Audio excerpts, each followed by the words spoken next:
हमारा भारत देश आज के समय में इतना शक्तिशाली बन गया है कि वह बिना किसी दबाव में आए अपने फैसले लेता है और बाकी के सारे देश उसका समर्थन भी करते हैं, जैसा कि रूस के मामले में कर रहा है। सैकड़ों अंतर्राष्ट्रीय प्रतिबंधों के बाद भी भारत रूस से तेल खरीदकर उसकी मदद कर रहा है और अमेरिका जैसे देश शांत बैठे हैं। उसका कारण है भारत की विदेश नीति, जो प्रधानमंत्री नरेंद्र मोदी के आने के बाद से और मजबूत हो गई है। जहां पहले भारत को अपना फैसला लेने से पहले कुछ देशों के दबाव में आकर अपने बारे में सोचना पड़ता था, अब वही प्रधानमंत्री नरेंद्र मोदी के आने के बाद वह विदेश नीति बदलने के बाद सारे फैसले बिना किसी दबाव में आकर लेता है। हाल ही में भारत ने यूएन में हुई एक महासभा में पाकिस्तान को जमकर लताड़ा और यूएन में बिना किसी वोटिंग के चला गया। आखिर क्या है इसके पीछे की पूरी जानकारी आपको बताएंगे इस वीडियो में। क्या आप जानते हैं कि भारत ने यूएन में पाकिस्तान को क्यों लताड़ा? यदि नहीं तो वीडियो को अंत तक अवश्य देखिए।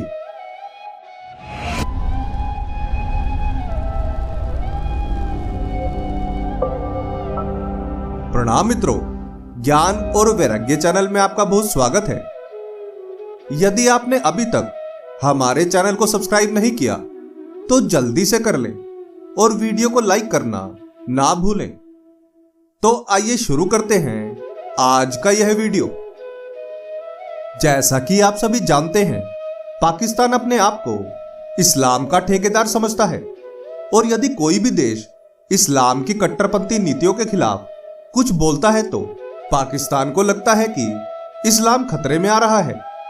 इन्हीं सब बातों के चलते पाकिस्तान ने हाल ही में हुई संयुक्त राष्ट्र संघ की 78वीं महासभा में इससे निपटने के लिए उपाय का प्रस्ताव रखा।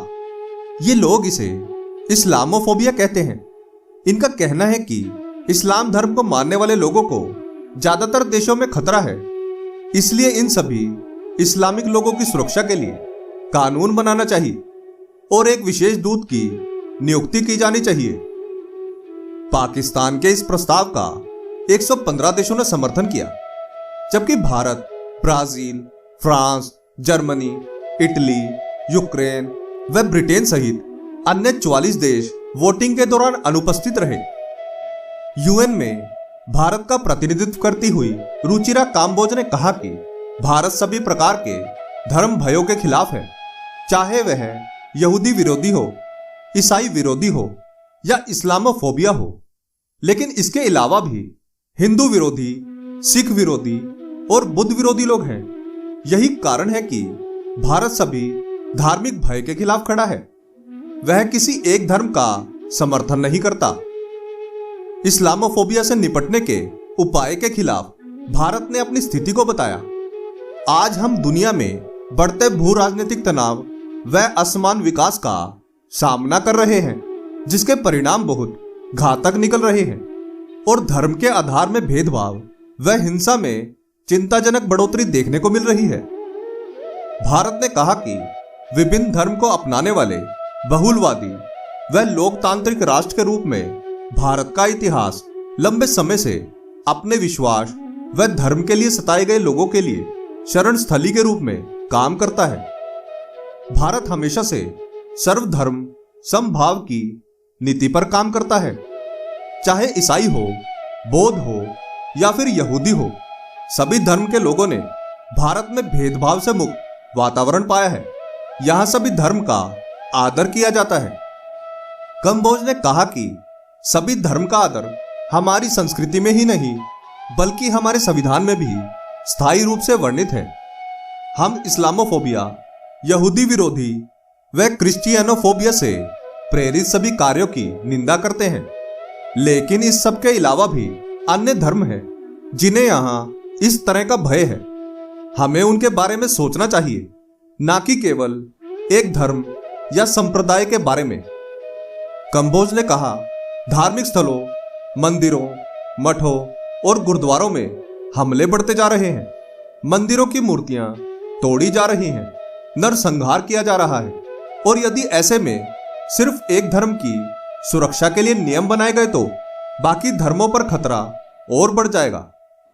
कंबोज ने कहा कि हमें सभी धर्मों की सुरक्षा पर विचार करना चाहिए, ना कि केवल एक धर्म को उजागर करने में लगे रहें।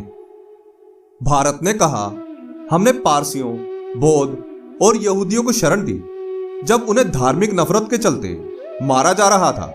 ऐसे में यूएन को देखना चाहिए कि उनके बजट और रिसोर्सेज का सही से इस्तेमाल किया जा रहा है या नहीं।